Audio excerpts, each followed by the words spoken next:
காஞ்சிபுரம் மாவட்டம் சுங்குவாச்சத்திரத்தில் உள்ள சாம்சங் தொழிற்சாலையில் ஒப்பந்த தொழிலாளர்கள் மூலம் நடைபெறும் உற்பத்தியை போராட்டத்தில் ஈடுபட்டுள்ள தொழிலாளர்கள் தடுத்து நிறுத்தியுள்ளனர்.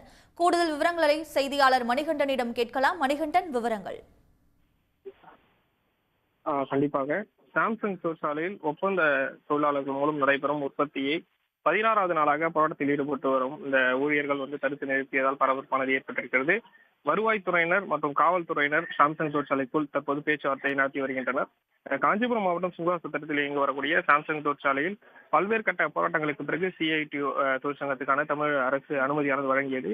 இதனிடையில் பாத்தீங்கன்னா சிஐடியு தொழிற்சங்க ஊழியர்களை அதிலிருந்து விலகி நிர்வாகத்தின் போட்டி கமிட்டியில் இணையுமாறு ஊழியர்களை வற்புறுத்தியதாக கூறப்படுகிறது. இதற்கு மறுத்த 3 பேரை பணியிட நீக்கம் செய்யப்பட்டிருக்கிறார்கள். இதனை கண்டித்து சக ஊழியர்கள் கடந்த 5ஆம் தேதி முதல் உள்ளிருப்பு போராட்டத்தில் ஈடுபட்டு வருகின்றனர். இன்று விவரங்களுக்கு நன்றி மணிகண்டன். உடனுக்குடன் செய்திகளை தெரிந்து கொள்ள சன் நியூஸ் பெல் ஐகானை கிளிக் பண்ணுங்க.